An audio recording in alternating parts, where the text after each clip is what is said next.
Miss Marple found that even the quiet stitches of a glovemaker's cottage could conceal a riddle darker than anyone dared imagine. Chapter 1. The Scent of Leather and Lavender dot in the quiet village of Hartington by the Weald. Life unfolded with the gentle rhythm of a grandfather clock, never hurried, never idle. The lanes were drowsy with sun-drenched hedgerows. The postmistress knew everyone's handwriting, and the vicar's sermons were timed with such precision that one could boil an egg on them and not be disappointed. It was during the early weeks of September, when summer had begun her slow retreat, and the air was tinged with the earliest scent of wood smoke and earth, that Hartington stirred in anticipation of its annual Harvest Charity Fair. The event was held on the green behind St. Ethelred's, a small, ancient church with ivy-clad stones and a bell that only rang twice a week, but always with purpose. This year, however, there was added excitement, for after many years of seclusion, Mrs. Elspeth Ramsby, the elusive glovemaker of Lavender Fold, had agreed to open her famed cottage to the public for a one-afternoon-only exhibit of historic glove craftsmanship. Invitations were limited and elegantly handwritten, promising tea, scones, and a glimpse at gloves once worn by a royal lady-in-waiting, allegedly Queen Charlotte's own. To the unacquainted, Mrs. Ramsby might have seemed a figure from a dusty Victorian engraving, thin as a bone-handled parasol, with a pale, almost waxen face and hands that moved like moths. She had lived in the glovemaker's cottage for over 5 decades, ever since her husband died mysteriously in the garden during a thunderstorm. Since then, she had been both the village's most fascinating recluse and its least understood resident. Miss Marple, invited as an honorary guest by virtue of her deep friendship with Reverend Ainsworth's late sister, had accepted with polite curiosity. She had, of course, heard the whispers about the widow of the storm, as children used to call her, the tragic tale of the drowned lover, the cottage that smelled always faintly of lavender and something else, something like tanned hide. The event began under a sky of soft blue, scattered with drifting clouds like the skirts of elderly ladies at afternoon tea. Villagers arrived in 2s and 3s, most donning their best cardigans and polished shoes. There was lemonade in porcelain pitchers and dainty sandwiches with cucumber, egg, and cress. The garden of the glovemaker's cottage was surprisingly elegant, bordered by heather, enclosed by old yew hedges, and adorned with delicate, weather-worn statues of mythic women and cherubs inside the cottage. However, the atmosphere turned more intimate. Gloves lined the walls like trophies: white kid gloves, elbow-length opera gloves, fur-trimmed riding gloves, and even a pair that looked ominously military. Miss Marple noted the peculiar order in which they were displayed, not by period, nor by material, but rather by size. "I always measured a person by their hands," Mrs. Ramsby said in a voice like creased silk. "You can tell everything by the fingers, whether they lie, whether they've worked, whether they've killed."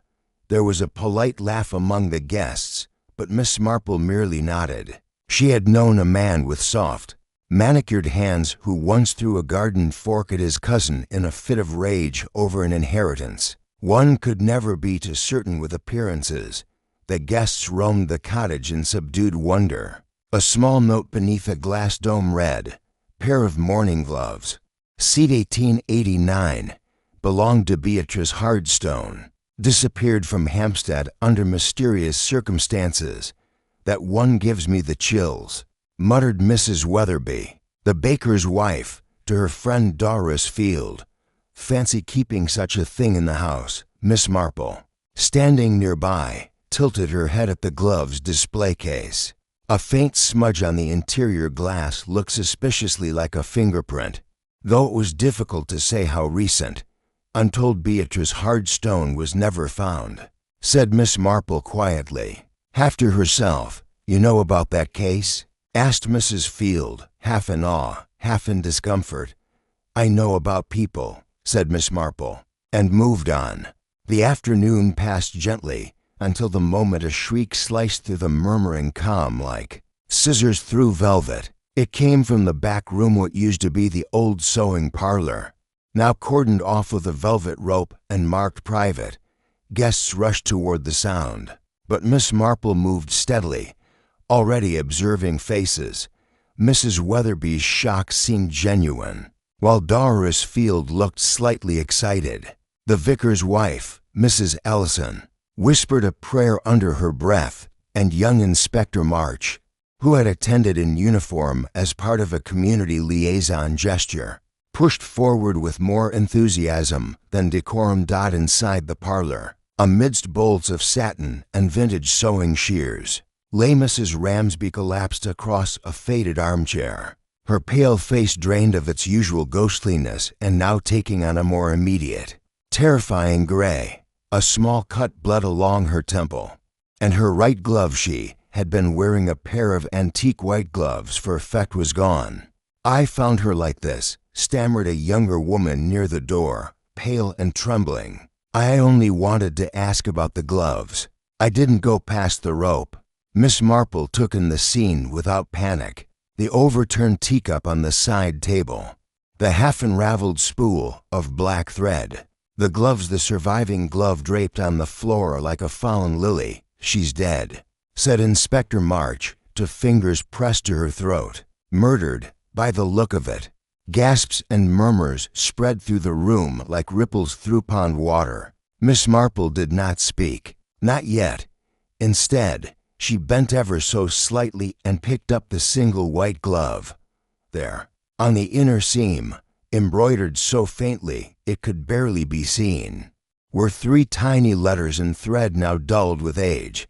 MRSTHE initials meant nothing to most, but Miss Marple's eyes narrowed just slightly. She had seen those initials once before, years ago, in a footnote of a case no one remembered anymore, and so, with the gentle dignity of one who had seen death before, Miss Marple tucked the glove into a clean handkerchief and turned toward the murmuring crowd.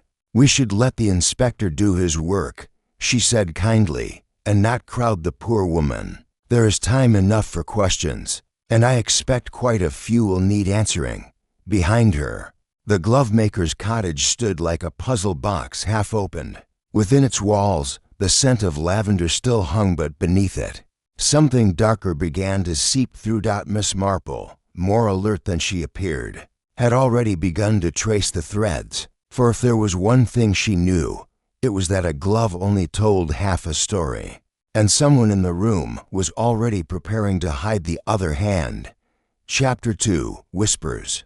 Along lavender fold, news of Mrs. Elspeth Ramsby's death spread through Hartington by the Weald with the sly swiftness of ivy climbing a stone wall. By the time the sun dipped below the yew trees, whispers were already curling through the village lanes like autumn mist. At the grocer's, Mrs. Finch speculated it must have been a stroke, she was ever so thin. And all that standing in her parlor, at the post office, young Agnes Wiles claimed to have seen a shadowy figure lurking near the glovemaker's back gate the night before, and at the Red Hen Inn, where gossip brewed hotter than the teapots. Mr. Pendle the cooper made a bold assertion that poison had been involved. "You mark my words," he said, tapping the side of his mug with emphasis. "There's never a murder without some sort of quarrel behind it." In the drawing room of her ivy-clad home, Miss Marple sat quietly with her knitting. Pale blue wool twisted through her needles like thoughts through her mind, silent, quick, and precise. She had not spoken much at the scene. She rarely did, until it was useful. She had, however, noted everything: the discarded glove, the bruise forming at the edge of Mrs. Ramsby's temple, the cup of untouched tea, and the peculiar absence of one of her most prized gloves from the display, an elegant green pair, trimmed with mother-of-pearl buttons. They had been there at the start. Now only one remained, its partner gone without a whisper. She knew, too, the value of waiting. Sometimes the truth came not from loud claims but from careless conversations. from half-finished sentences, or the stiffness of someone's smile when a name was mentioned. That evening, as the village stewed in unease, Inspector March held court in the vestry hall, now converted into a temporary inquiry post. He was young and earnest, with a fine sense of responsibility and a not quite developed appreciation for quiet observation. Miss Marple, of course, attended. She sat demurely in the back row, sandwiched between Mrs. Weatherby and Doris Field, both of whom were more than willing to offer their accounts. I was by the sandwich table. Mrs. Weatherby began, hands clasped dramatically. And I said to Doris, didn't I, that Mrs. Ramsby's looking rather wan. And the next thing you know, she's collapsed like a marionette with its strings cut. Inspector March nodded dutifully, though his pen paused briefly when Miss Marple raised a hand. Forgive me, she said mildly, but I seem to recall, Mrs. Weatherby, that you were admiring the military gloves in the eastern corner of the sitting room when the scream came. I remember, because you pointed out the stitching and mentioned your brother's regiment. Mrs. Weatherby flushed, caught somewhere between confusion and indignation. Well, yes, I mean I might have stepped away just before, but it was all quite sudden. March made a note. Miss Marple lowered her hand, content not to pursue the point. Did anyone enter the private parlor before the scream? He asked. Silence followed. Then a timid voice piped up. It was Letty Braithwaite, the same young woman who'd been near the door of the sewing parlor when Mrs. Ramsby was discovered. I had leaned in to ask her a question about a pair of gloves, she said, twisting a handkerchief in her lap, but I didn't go in. The rope was still there. I swear it. Inspector March turned to Miss Marple. You were present during the early part of the afternoon, Miss Marple. Did you notice anything unusual? Oh, no more than usual for a public gathering, she said with a faint smile, though I did find the sequence of the glove display curious. Not chronological, nor by fabric, but by size. That struck me as rather personal. March blinked. By size? Yes, she said, setting her knitting down gently. From smallest to largest, almost like a record or a sequence of visitors. It made me wonder whether the collection served a purpose beyond historical display. The inspector looked baffled for a moment, but made another note. Later that evening, as the village dimmed into its nightly hush and the hedgerows bristled with owls, Miss Marple found herself walking home via Lavender Fold, the lane upon which the Glovemaker's cottage perched. A solitary gas lamp sputtered at the corner, casting a wavering pool of light. She paused at the iron gate. The cottage looked quiet, even mournful, its windows dark, yet a flicker of movement caught her eye upstairs.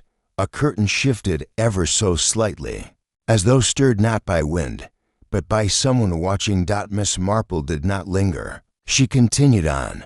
The next morning brought rain. Light, persistent, and thoroughly British. Miss Marple arrived at the vicarage for tea with Reverend Ainsworth, whose wife, a rather blunt woman with a fondness for seed cake, welcomed her with her usual lack of preamble. Ghastly business, she said, pouring tea with a generous hand. I never much liked Elspeth Ramsby, but one doesn't expect a woman to be struck down during her own glove exhibit. Indeed, said Miss Marple, it is rather theatrical. The vicar, who had been examining an old psalter, looked up. Didn't she have a falling out some years ago? With that gentleman from Kent? What was his name? Phelps or Prentice? Prentice, said his wife. An antiques dealer. Claimed she'd promised him a pair of Georgian gauntlets, and then changed her mind. He left in a fury. I remember it caused quite the stir. Do you suppose he might have returned? The vicar asked. Miss Marple stirred her tea slowly. Possibly, though if I were inclined to revenge, I might wait for a moment of vanity. A public moment. A display. There was a brief silence. And the missing glove? Asked Mrs. Ainsworth. You said it had initials on it? Yes, said Miss Marple, dabbing her lips with a napkin. MRS, not Elspeth's initials. Curious, isn't it? The vicar frowned. Could it be someone else's glove, then? Miss Marple gave a gentle shrug. Gloves, like people, often carry history far longer than they carry hands. That afternoon, Inspector March arrived at Miss Marple's door with a notebook under his arm and a slightly harried look. "I've just returned from the coroner," he said without pleasantries. "There was bruising at the temple, as we saw, but no clear weapon found, and no signs of heart failure or stroke. Cause of death is currently undetermined trauma." Miss Marple nodded gravely. "But here's the curious part," he continued. "There were small traces of something under her fingernails, fibers of green silk. A match for the missing glove, I suspect, and no sign of that glove. None yet. We're searching the garden." Miss Marple glanced at her flower bed. The rain had left the earth soft, vulnerable to careless steps. "Just like people, I imagine it won't be found where one expects," she said. He looked at her. "You think the glove matters?" "I think," said Miss Marple, with that deceptively mild smile, "that the glove is the key to everything." Chapter 3. The Glove That Didn't Fit.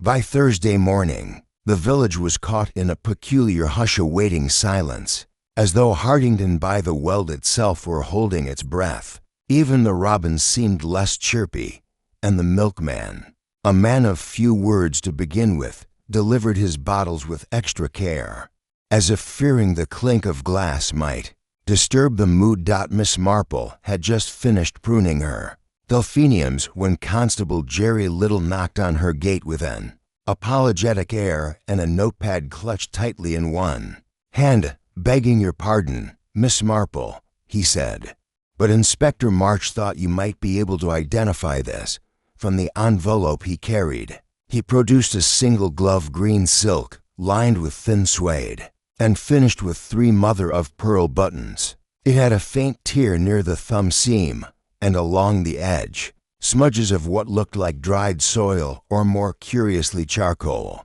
It was found in the old coal scuttle beside the hearth in Mrs. Ramsby's parlor, Riddle explained, tucked behind a pile of receipts and oddments. Miss Marple took the glove gently and examined the lining. "No twin?" she asked. "None so far, but the initials match, MRS." Miss Marple nodded. "Then it is as I suspected. This glove was never part of Mrs. Ramsby's personal collection. She was displaying it. Yes, but as a message, not a memento." The constable blinked. "A message, ma'am?" Miss Marple looked up at him kindly. "We women often speak in quiet ways, Constable.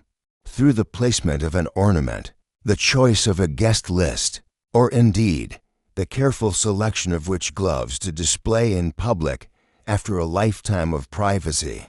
She handed the glove back, folded neatly. "Tell Inspector March," she said, "that the owner of that glove is likely alive and frightened." That afternoon, Inspector March summoned several villagers to the vestry hall again. He was methodical and determined, though slightly frayed at the edges from the growing pressure. The press had begun to inquire. London reporters were hungry for any village death, with aristocratic hints, and the Glovemaker's murder was a headline too tempting to resist. Among those called in were Letty Braithwaite, Doris Field, and young Jack Prentice, nephew of the antiques dealer formerly entangled with Mrs. Ramsby, now visiting from Kent under suspiciously convenient timing. "Did you ever meet Mrs. Ramsby before this week?" March asked the boy. Jack was tall, narrow-shouldered, with a nervous tic that made him tug at his sleeve. "Not properly, sir. Uncle mentioned her years ago, said she was difficult. I only came to help catalog the remaining glove stock for an auction house. Thought she might sell off some of it soon, but I never expected." March leaned forward. "You knew she was planning to sell?" Jack hesitated. "It was implied. She'd sent a letter to my uncle's firm. Just a few lines, no detail. But it said she had 1 piece left to release. We assumed it was a rare glove, maybe something from the Hanoverian period."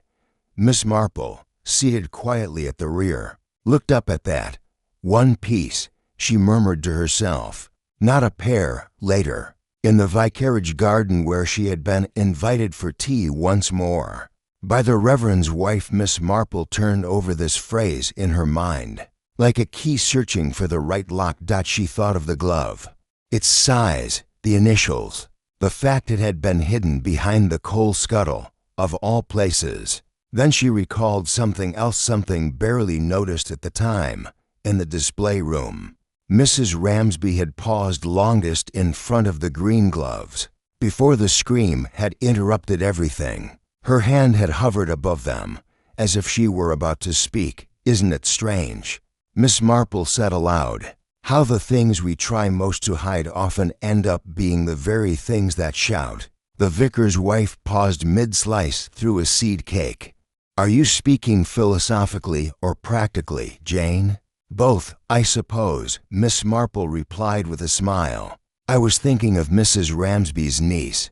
Her niece? Yes, the one no one ever mentions. Margaret Ramsby Smythe. She used to write under a pen name, something to do with birds. Magpie Gray, I believe. Vanished from the literary scene. After a scandal in 1938, Mrs. Ainsworth looked properly intrigued now. I hadn't heard that name in years. Precisely, Miss Marple said. Which is odd, considering her initials were MRS. There was a brief, companionable silence as the idea settled between them like a leaf on water. Back at Lavender Fold, the police had begun their second sweep. Under Inspector March's orders, Constable Riddle and a younger officer were examining the attic, where old hat boxes and steamer trunks lined the walls. In one such trunk, they found a bundle of letters tied with red thread. The writing was in a fine, sloping hand. Some were addressed to E. Ramsby, Lavender Fold. Others bore no address, only the words "Forgive me." Among the pages, a postcard dated from 1940 bore the unmistakable signature, Margaret. Inspector March read the letters in silence, his brow creasing with every page. They spoke of banishment, regret, and a secret never clarified. He sent for Miss Marple that evening. As the sun draped golden shawls across the village rooftops, Miss Marple arrived at the cottage once more. The parlor still held the same scent: lavender, dust, and something metallic underneath. March offered her a cup of weak tea and gestured to the letters. What do you make of them? Miss Marple read the topmost note, then the signature. I believe Mrs. Ramsby was trying to protect someone, and failing that, she wanted the truth to be found only if she could not control it any longer.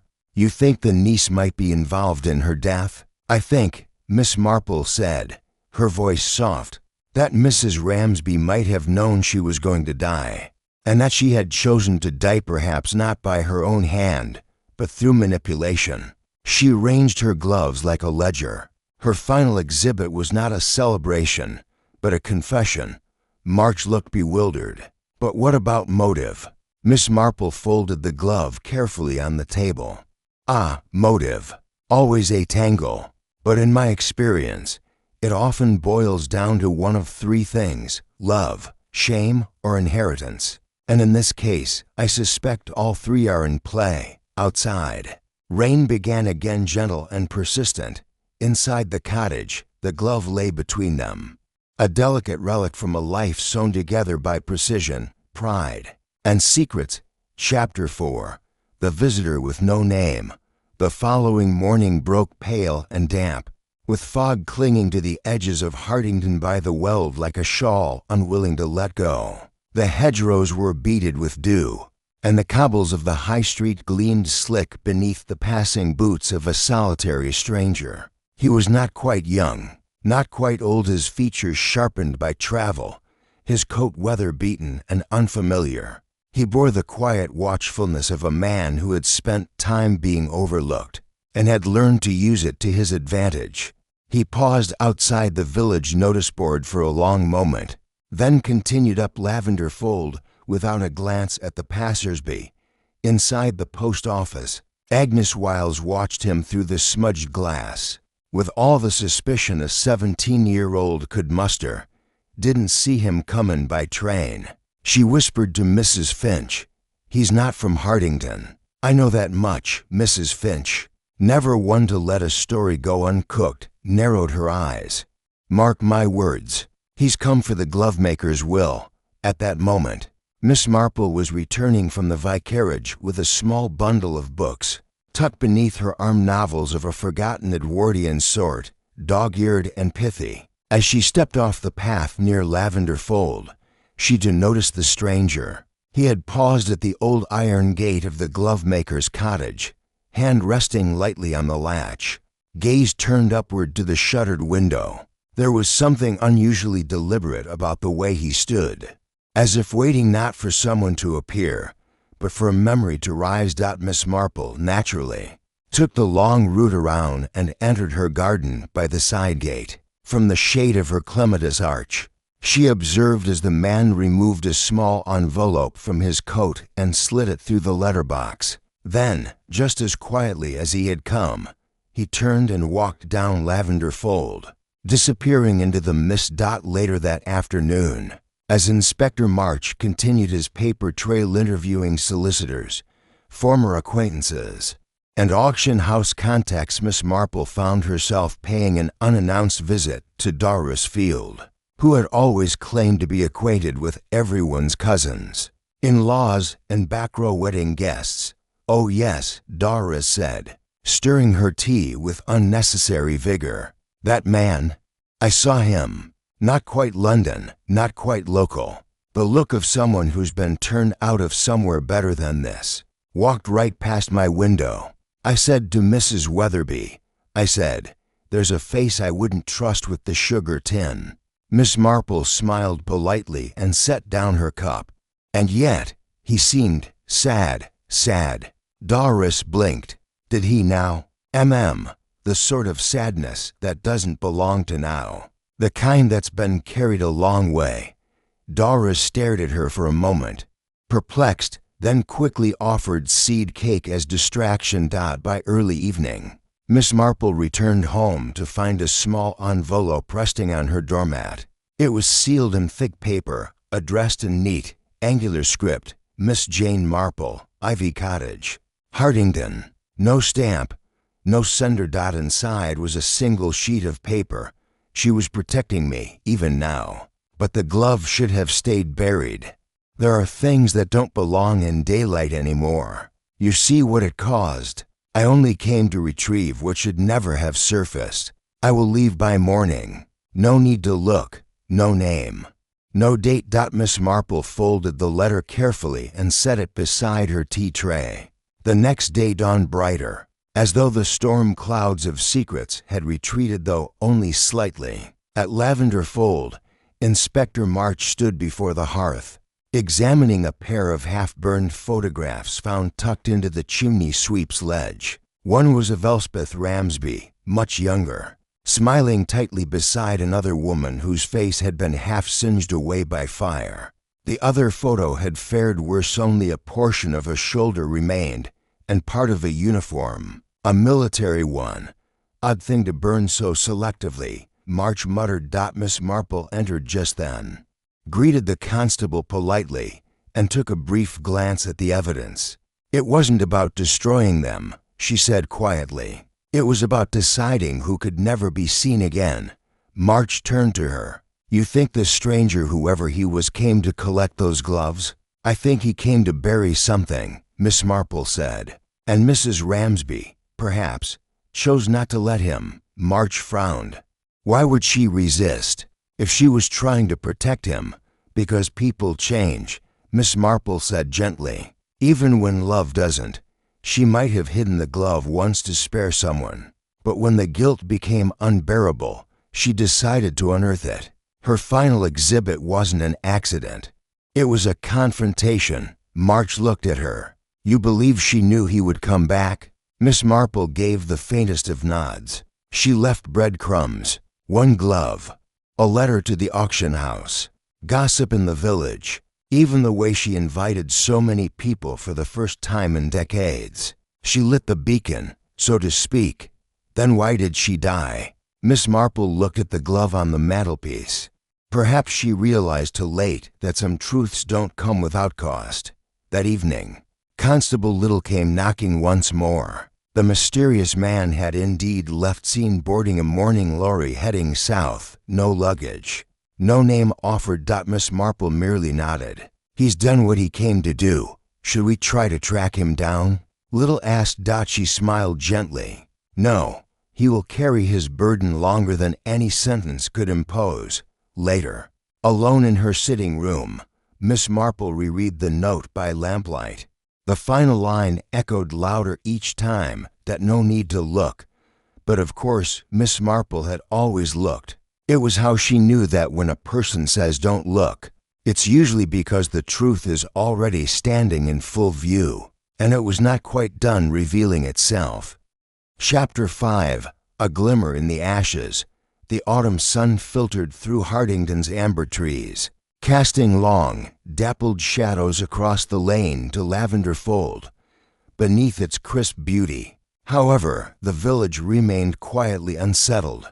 Death had come in its Sunday best, a genteel murder, if one dared call it that. Hand had hung in the air like the scent of faded perfume. At the Glovemaker's cottage, Inspector March stood near the hearth with his hands clasped behind him. He had returned with the coroner's full report, hoping to shed light on what remained stubbornly opaque. Miss Marple, summoned at his polite request, sat near the corner window, her expression composed and unreadable. There was no poison, March said, no foreign substance in the tea, nor signs of blunt force trauma consistent with an intentional blow. The bruising near the temple appears to have resulted from a fall, but no clear evidence of how she collapsed in the first place. Miss Marple sipped her tea quietly, her eyes fixed on a half-burnt ledger resting on the mantel. Sometimes, she murmured, the cause of death isn't in the body, Inspector. It's in the story the room tells. March looked up. You mean the glove, among other things. He moved to the desk where the remnants of Mrs. Ramsby's records were spread. Most of her correspondence had been mundane orders for beeswax polish, subscriptions to the lady, a cancelled appointment for a gas meter reading, but tucked within the folds of an old catalog. He had found something unusual, a letter, he said, unfolding it with care, unsent. No envelope. Miss Marple read over his shoulder. My dear Margaret, I have kept the truth longer than I ought. It was easier to lie to the world than to you. I told them you had died. I told them you were unfit, but I knew you were simply frightened. You loved her. I understood that, more than you knew. But it was 1938, and I feared what the world would do to women like you. Forgive me. I thought I was protecting you. But I see now that silence is not the same as safety. No signature, just a date, July 1953. March exhaled. So Margaret Ramsby Smythe was not simply estranged. She was erased. Miss Marple nodded, and that erasure, kind as it may have seemed at the time, left its mark on them both. March returned to the hearth. If Margaret was the one Mrs. Ramsby was trying to contact, then who was the man who came and went? Miss Marple gave him a knowing glance. Perhaps not a man at all. The inspector blinked. You mean, clothes can conceal many things. A heavy coat, a hat drawn low, a voice gone hoarse from disuse. I once knew a woman who passed herself off as a station porter for over a year during the war. March frowned deeply. You're saying Margaret came herself? That she was the one who left the note? Miss Marple nodded gently. Not to hurt her aunt, but perhaps to confront her, or collect what she once left behind. The glove. Still, March said, there's the matter of the missing glove being stuffed into the coal scuttle. If it was so important, why discard it? Miss Marple stood and approached the hearth. She looked into the ashes, now long cold, and stirred the top layer with the end of her umbrella. Beneath the soot, something glittered faintly. Inspector, she said quietly. March knelt and carefully brushed away the ash. A small silver locket emerged, blackened but intact. He opened it. Inside were two tiny portraits, each painted in exquisite miniature. One of Elspeth Ramsby as a young woman, the other, unmistakably, of a lady in a velvet dress with dark, thoughtful eyes and wearing the green silk gloves. "Margaret," Miss Marple said softly.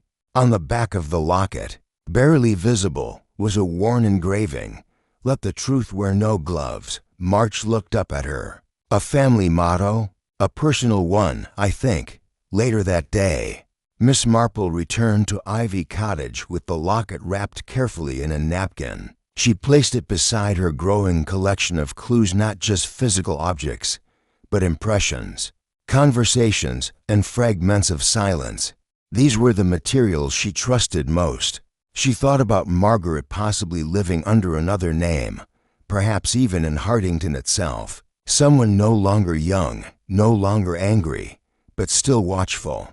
A woman who might return, not for revenge, but for remembrance. It was then that she recalled something from the harvest fair, a moment, nearly lost in the bustle, when Letty Braithwaite, so gentle, so quiet, had paused before the green gloves and said softly, they were too small for her hands. Always, at the time, it had seemed an idle remark, but now it throbbed with implication. Too small for her hands. Miss Marple sat back in her chair, the ticking of the mantel clock growing louder in her ears. Letty had been the first to find the body. She had claimed to be merely curious, eager to learn. But she had known far more than she let on, and she had used the word always, not just once, not just now. Always. Miss Marple rose, donned her coat, and made her way into the evening light. There was one more visit to pay before the day was done. A truth had stirred in the ashes, and someone, somewhere, was still trying to smother it. Chapter 6. The Girl Who Knew Too Much. The door to the Braithwaite residence creaked open with the slow reluctance of an old confession. Letty stood in the doorway, still in her plain navy cardigan, her hands clasped tightly as if anchoring herself. Her eyes widened slightly when she saw Miss Marple, though not with surprise, more the resigned awareness of someone who had been waiting for a knock. "Oh," she said, voice hushed. "Good evening, Miss Marple. I hope I'm not intruding," said Miss Marple gently. "Only I find myself with a few questions about gloves and things we learn from them." Letty hesitated, then nodded once and stepped aside. "Mother's asleep.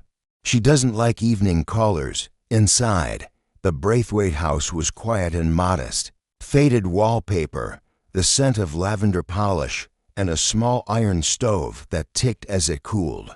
Miss Marple sat in the stiff armchair Letty offered and looked around, not to judge, but to understand. "You were fond of Mrs. Ramsby, weren't you?" she asked gently. Letty sat across from her, fingers tangled in her lap. "She was kind to me," she said after a moment. "More than most. You visited her often?" Letty nodded. "She let me help dust the gloves, showed me how to polish the buttons with wool. She said I had careful hands." Miss Marple smiled softly. "And you knew about the green gloves?" Letty glanced down. "Yes." "Did she tell you whose they were?" A pause. "No, but I think I knew." Miss Marple folded her hands. "You said something at the fair, Letty, about them being too small for her hands. Always. It struck me, you see. That word, always, you didn't mean just on display. You meant before." Letty looked up then, her face pale and open in the low lamplight. "They weren't hers, I mean, not Elspeth's. She said they belonged to someone she loved once. A girl who came every summer and then stopped coming. She called the girl Margaret." "No," Letty whispered. "She never used a name. Just said she, like a memory she wasn't allowed to say aloud." Miss Marple leaned forward slightly. "Did Margaret, whoever she truly was, ever return?" Letty hesitated. Then, almost too softly to hear, "Yes." "When?" Letty's voice trembled. "Last year. She came at night. I saw her. I was cleaning the back windows when I heard voices. Not angry, more like broken. And after that night, the green gloves vanished from the cabinet and then reappeared." Days before the fair, Letty nodded. She brought them back, I think. Or maybe Elspeth found them again. Miss Marple sat in silence, letting the pieces arrange themselves in her mind. Letty, she said at last, did you see the face of the woman who came? No, but I saw her hands. Miss Marple looked up.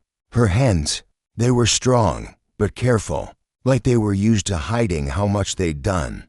She wore no rings, but she touched Elspeth's shoulder like someone who had done it many times before. Miss Marple's voice was low. You weren't frightened? Letty shook her head. I was sad, because I knew she'd come back for the truth, and I think Elspeth wasn't ready to give it. There was silence between them then, deep and clear. Outside, the wind pressed against the windows with a sighing sound. As though it had come to listen, Miss Marple stood. You've been very brave, Letty, and very loyal. Letty's lip trembled. Did she kill her? Miss Marple shook her head. No, my dear, but something between them did. She left the house with a heaviness that sat not in her bones, but in the spaces between memories, those fragile gaps where pain settles and grows quiet. The next morning, Inspector March arrived at Ivy Cottage with his collar turned up and a question waiting on his lips. She was here, wasn't she? He asked. Miss Marple nodded as she poured tea. She didn't intend to deceive, only to mourn. March sighed. The locket is now missing from evidence. Miss Marple raised an eyebrow. Really? He nodded. It disappeared from the drawer I placed it in at the station. No sign of forced entry. Only one person had the key, and he swears he never touched it. Miss Marple stirred her tea. Perhaps someone knew it didn't belong in police hands. March stared at her. Do you believe she'll return again? Miss Marple looked toward the open window, where the wind played gently with the curtain. No, she said quietly. I believe she already has what she came for. A truth acknowledged, a memory retrieved, and perhaps the knowledge that someone still remembered her with tenderness. March sat back, brow furrowed. But it still leaves us without a culprit. On the contrary, Miss Marple said, we simply haven't recognized the nature of the crime. It wasn't murder in the ordinary sense. It was the kind done over decades, slowly, silently, behind closed parlors and in letters never sent. March looked at her, understanding dawning slowly. And the weapon? Miss Marple smiled, faint and wistful. Shame, she said, wrapped in good intentions. Chapter 7. Tea at the Vicarage. The Vicarage was unusually quiet that afternoon. Outside, the rain murmured against the leaves with the soft persistence of someone gently knocking, but never demanding to be let in. Inside, the drawing room was filled with the faint smell of lemon furniture polish and the comforting chime of an old mantel clock. Miss Marple sat in her usual chair by the fire, a plate of buttered crumpets before her and a cup of Darjeeling cooling in her hands. Across from her, Reverend Ainsworth nursed a cup of his own, looking slightly discomposed by the recent turn of events. My dear Miss Marple, he said, folding his long fingers round the saucer, if I had been given 1,000 guesses, I still would not have imagined that Elspeth Ramsby's death would unravel into all this. Miss Marple gave a quiet nod. No one ever does, Reverend. That is the nature of quiet tragedies. They are rarely loud in their execution, but thunderous in their aftermath. Double quotes. Mrs. Ainsworth entered just then with a fresh teapot and the narrowed eyes of someone who had not yet satisfied her curiosity. I've never approved of the Ramsby woman, she declared, pouring with unnecessary precision. All that mystery, and I always thought the gloves were grotesque. A collection of hands without owners. It gave me the shivers. The vicar cleared his throat. She was private, Agnes. That isn't the same as being sinister. Miss Marple sipped her tea. Sometimes the most private people are guarding others, not themselves. Mrs. Ainsworth snorted. Well, if she was guarding someone, she did a rather poor job of it, given how it all ended. Miss Marple made no reply, but her eyes drifted to the small bookshelf beside the hearth. A book lay askew, Devotions from the Quiet Heart. She rose, slid it gently back into place, then turned back to the couple. "Has Letty Braithwaite ever attended one of your reading groups?" she asked mildly. The Reverend blinked. "Letty, no, never. She's terribly shy. A sweet girl, but avoids gatherings." Mrs. Ainsworth frowned, though she did once leave a note asking if we could find a copy of The Leaves Return to the Tree, some poem collection by a magpie someone or other. I thought it an odd request. Out of print for decades. Miss Marple looked up, interest glinting in her pale eyes. "Magpie Gray. Yes, that's it. She used that name," Miss Marple murmured, "when she wanted to write without being seen." The vicar frowned. "You mean Margaret?" Miss Marple nodded. There was a brief silence in the room, filled only by the soft ticking of the clock and the hiss of the fire. "So," the Reverend said slowly, "you believe that Margaret, perhaps under another name, has returned to Hartington?" "She may never have left," Miss Marple replied. "Or she may have returned long before the harvest fair, perhaps not as Margaret Ramsby Smythe, but as someone quieter, someone the village would not question." Mrs. Ainsworth scoffed. "Surely we'd recognize her. Not if she had changed her name, lived modestly, wore plain clothes, avoided the center of attention, especially if she had help." Miss Marple looked pointedly at the vicar. "Would you remember every child who passed through the parish orphanage after the war?" He frowned. "No, certainly not. There were dozens, or every companion hired for elderly parishioners." Mrs. Ainsworth sat upright. "You think she lived here, under our noses?" Miss Marple's expression didn't change. "I think she may have lived beside the people who once forgot her, and that Mrs. Ramsby, in her own way, arranged the harvest fair to coax her into the open. It was a stage, not just for gloves but for memory." The Reverend looked thoughtful. "And the missing glove?" "Her symbol," Miss Marple said softly. "A quiet protest, a message, one half of a pair lost or stolen or kept as a final link." They drank the rest of their tea in silence, each lost in thought. Later that evening, Miss Marple paid a discreet visit to the Hartington Library, where young Agnes Wiles kept the catalog ledger with a precision that bordered on reverence. "Good evening, Miss Wiles," Miss Marple said kindly. "I wonder if you could help me with a small query." Agnes blushed slightly. "Of course, Miss Marple. What do you need?" "I'm looking for any borrowing records associated with Magpie Gray." "The poetry books?" Agnes tilted her head. "Oh, we had only one volume, Feathers and Ashes, though it was requested 3 times this year." "3?" Miss Marple smiled. "Might I see who requested it?" Agnes checked the ledger. "Once by Mr. Finch's granddaughter, once by Doris Field, and once Miss L. Braithwaite." Miss Marple nodded gently. "Did she return it?" "Yes, in perfect condition." Miss Marple left the library with a quiet certainty blooming in her chest. The path was no longer misted with doubt. The pieces were aligning. Margaret had returned, and someone else, someone sharp-eyed and sharper-tongued, had realized it first. As she reached the cottage gate, Miss Marple found Inspector March waiting for her, leaning against the fence, arms crossed. "I thought I might find you out walking," he said with a half-smile. "I've found that walking aids the mind, Inspector, as does silence." He offered her the locket recovered, it seemed, though he didn't say from where. "We found it under a floorboard in the parlor," he said. "Not stolen after all, just moved." Miss Marple opened it. The portraits were still there, untouched. She wanted them hidden, March said, but not destroyed.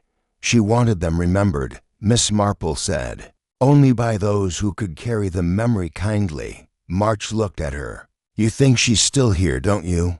"I do, but not to run, not to harm, only to grieve, and perhaps to forgive." He exhaled. "Then what do we do?" Miss Marple looked toward the horizon, where the last pink of sunset melted into gray. "We wait," she said gently. "People who carry secrets that long always find a way to unburden them. All we must do is listen." Chapter 8.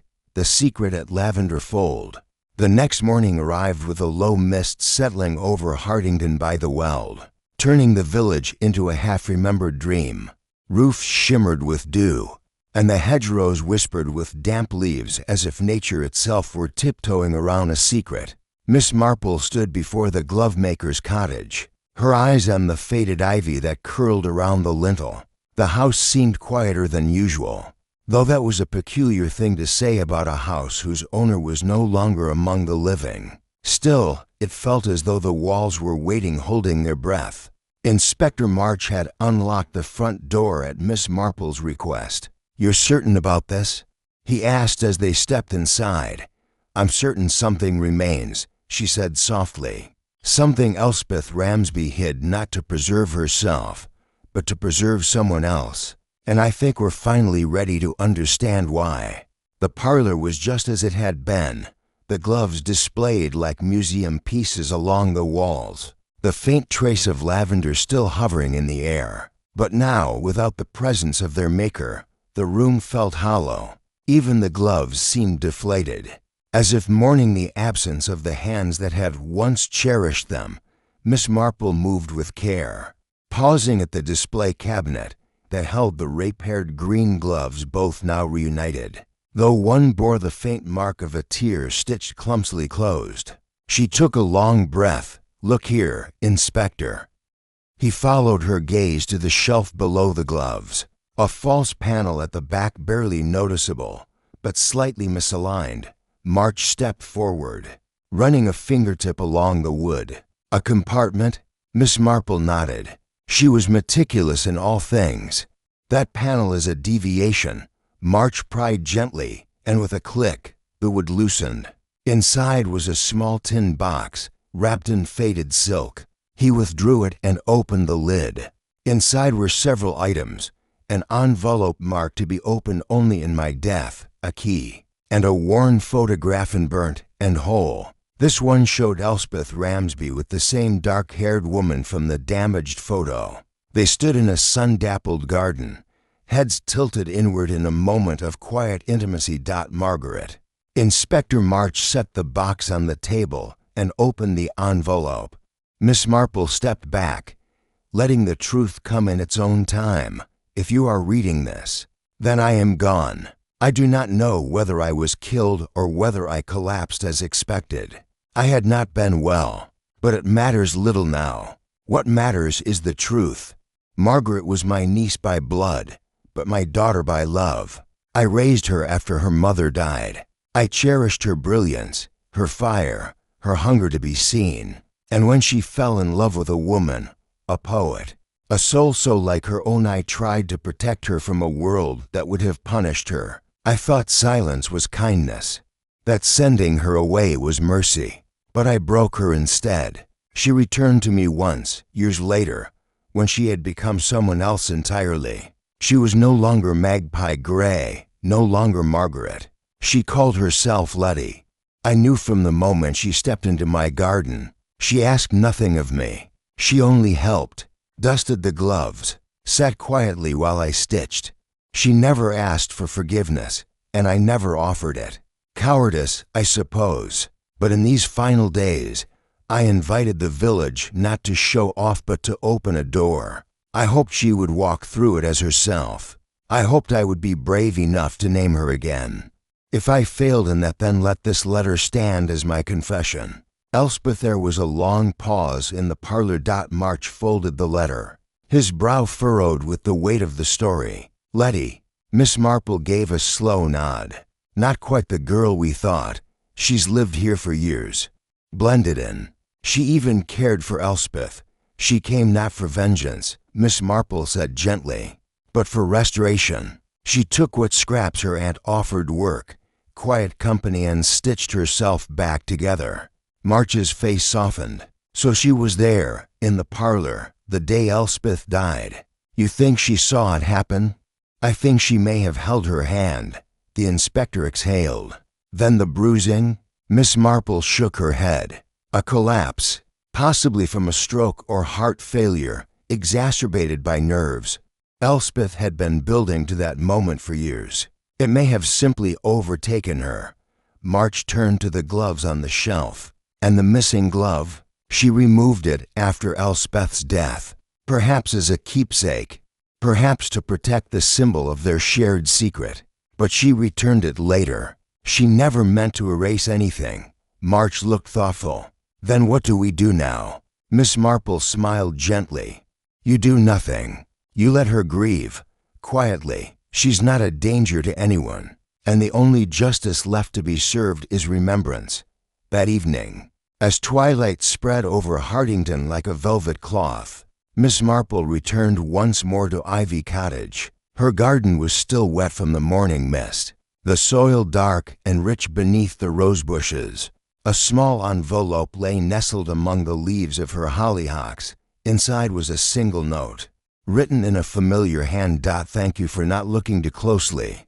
And thank you, even more, for seeing. There was no signature, only the faint scent of lavender, and a single pearl button tucked inside. Miss Marple held it between her fingers for a moment, then set it gently in her sewing drawer. Some stories didn't need to be told aloud. They simply needed to be held quietly, delicately, like a pair of gloves whose seams had worn thin, but whose shape still fit the hand perfectly. And in the heart of a village where secrets often bloomed in silence. That was enough. Chapter 9. The Final Stitch. The village of Hartington by the Weald began to settle once more into its familiar rhythm. The butcher's bell rang at noon, the vicar's garden filled with the sound of hymn practice, and the Red Hen Inn resumed its usual cycle of domino matches and local tales. Though now the name Ramsby was uttered with a softened reverence. To most, the mystery at Lavender Fold had been put to rest. There had been no arrest, no grand announcement. Just the quiet suggestion that Elspeth Ramsby had passed of natural causes, that the harvest fair had been her final performance, that the gloves, now stored away, had said more than any of them knew how to interpret. But for Miss Marple, the final thread had yet to be tied. She sat that morning in her parlor with the small pearl button resting on her sewing table. The note from Letty or Margaret remained folded in the drawer, untouched since its arrival. Yet it echoed through Miss Marple's thoughts as she pieced together what remained of the narrative. There was still one visit to make, one more person who had quietly hovered at the edge of the drama, someone who had, perhaps, seen the tapestry without ever naming its colors. Miss Marple arrived at Doris Field's cottage just before elevenses. Doris, ever the willing hostess where gossip might be involved, greeted her with surprise and to hastily arranged cups of tea. I dare say things have quieted down, haven't they? Doris said, settling into her chair. It's strange how a death can be so loud without anyone ever raising their voice. Miss Marple smiled politely. Indeed, I've always believed the loudest stories are the ones no one dares to speak. Doris tilted her head. Is that your way of saying there's more to tell? Miss Marple stirred her tea. Only that there's one final piece that continues to trouble me. The letter Elspeth Ramsby left behind it speaks of Margaret returning to her under a new name. A quiet companion, someone helpful, but also someone who never asked for anything. Doris blinked. You think, Letty? She was Margaret. Yes, Miss Marple said softly. But she wasn't the only one hiding something. There was a pause. Miss Marple looked directly at Doris. The missing glove, Doris. It wasn't returned by Margaret. It was placed back on the shelf long before the police discovered it in the coal scuttle. Doris stiffened slightly. You don't say. You saw it, didn't you? After the death. Perhaps in a moment of panic, you moved it. Not to conceal a crime, but to protect someone. Doris's expression shifted first into denial, then resignation. She set her teacup down, carefully. She asked me not to speak, Doris said quietly. Said it would only make things worse. Miss Marple waited. I followed her that day. Doris continued. Letty, I'd seen her slip away after the scream. I thought maybe she'd had something to do with it. But when I caught up, she was sitting on the garden bench, crying, holding that glove like it was made of glass. She told you who she was. Not in words, but she didn't need to. I could see it in her eyes. The grief, the love, the years of silence. She said Elspeth had collapsed while they were speaking, that she'd tried to catch her, but she hit her head on the way down. She didn't know what to do. Miss Marple's voice was calm. So you helped. I said I'd take the glove, hide it. She panicked when she realized it was missing from the display set. People would draw conclusions, dig into the past. I told her it was better to make it look like nothing had ever changed. And later, you returned it. Doris shook her head. I meant to, but I couldn't find the courage. I kept it hidden until the police came knocking. Then I put it in the coal scuttle, hoping they'd find it naturally. Miss Marple gave a faint sigh. You protected her, Doris. She didn't ask me to. Not really, but I saw something in her, something I've never had the strength to be. And I thought, maybe if I helped this once, I could live with myself a little better. There was a long silence. The fire crackled softly. Do you intend to tell Inspector March?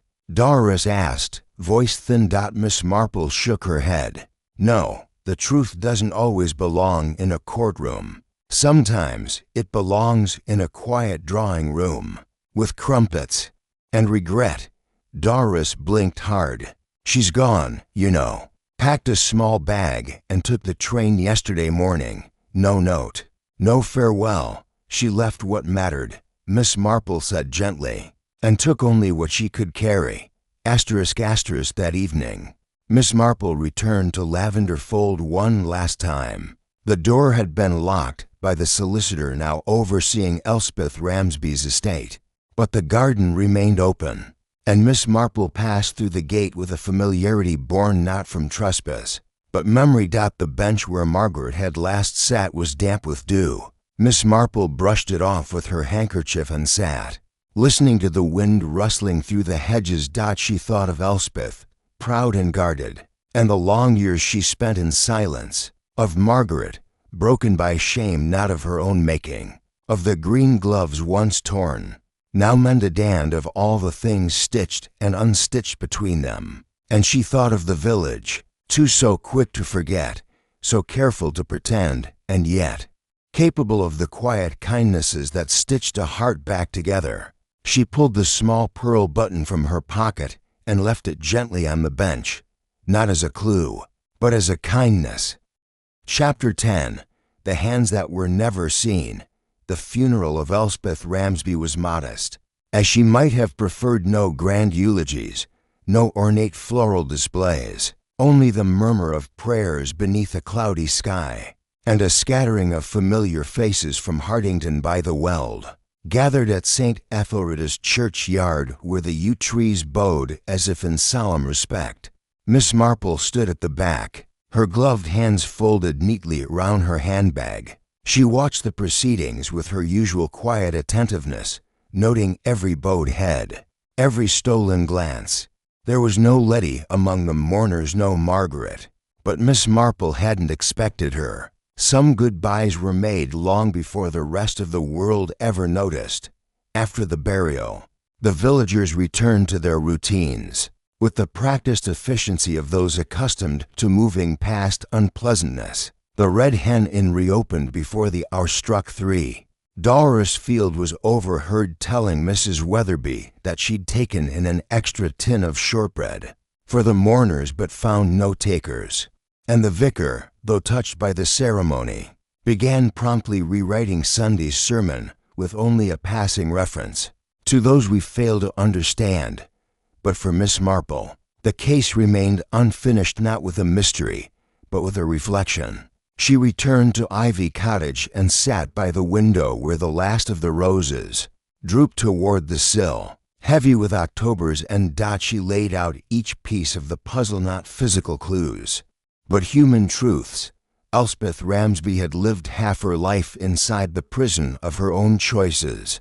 Her decision to cast out her niece for the sake of reputation, to trade love for silence, had been born of fear but also of misplaced protection. In trying to shelter Margaret from the cruelties of the world, she had committed a cruelty of her own. Once she tried, far too late, to undo. Margaret Letty had returned not to harm her aunt, but to witness her. She had taken on a name that made her invisible, worked quietly at her side, and waited, perhaps for acknowledgement, perhaps for absolution, or perhaps simply to be near her again, however briefly. In the end, there had been no poison, no murder weapon, no struggle, only a fragile heart collapsing beneath the weight of years unspoken, and the glove. It had been many things, a symbol of what was lost, a gift once given and taken back, and finally, a message. When Margaret removed it after Elspeth's death, it was not to deceive but to grieve. When Dolores hid it, it was out of love not for Elspeth, but for Margaret, whose pain she could not erase but sought to lessen. Miss Marple rose from her seat and walked to her sewing table. The pearl button from the green glove still rested where she'd left it. She placed it in a small velvet pouch and added a folded note. "May we never again confuse love with shame." She sealed it, addressed it simply to M.G., and tucked it into the postbox with quiet fingers. A few days later, Inspector March visited Ivy Cottage with an expression somewhere between contentment and apology. "I thought I'd tell you in person," he said. "The case is closed." Miss Marple nodded.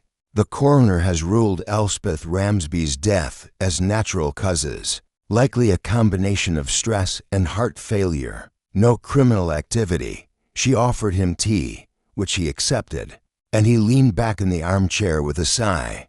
"Odd thing, though," he added. "You spend your days training for criminal minds, for motives and alibis and bloodstains, and then something like this, something soft and sad, slips through the system. Not a crime, exactly, but not innocence either." Miss Marple stirred her tea. "Some of the deepest wounds leave no mark, Inspector. And not all justice is delivered by the court." March nodded slowly. "Do you think she'll come back, Margaret?" Miss Marple considered. "No, she's had her farewell. She came not to stay, but to let go."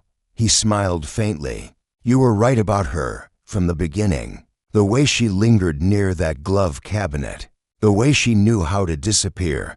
She'd practiced it her whole life," Miss Marple said gently. They sat in silence for a while. Outside, the wind rustled through the drying hedgerows, and somewhere in the distance, the faint toll of the church bell marked the hour. Inspector March stood to leave. "I've sent the remaining gloves to the museum in Basingstoke, with a small note explaining their provenance, minus the private details." Miss Marple nodded approvingly. Better to let them become what they were always meant to be, history, not burden. He hesitated at the door. "If I ever come across a mystery made of silk and silence again, I'll know who to call." She smiled. "Then you'll have to wait a long time. Most such mysteries vanish before anyone even realizes they were there." As October slipped toward November, Hardington resumed its gentle rhythm. Children crunched through leaves on their way to school. Letters arrived without drama, and the gloves, those beautiful, silent witnesses to lives once hidden, rested now behind glass, far from the place where their story began. Miss Marple, for her part, returned to her garden, pruning the roses and turning the soil with quiet precision. She often paused near the hollyhocks, where a single pearl button had once rested, now gone. And once, just once, she received a postcard with no return address. It was a picture of a pair of white cliffs above a blue sea, and on the back, only 3 words were written, still stitching. Miss Marple smiled as she tucked it into the back of her ledger. The case was closed, yes, but some stories never truly end. They simply vanish, like hands into gloves, leaving only warmth behind.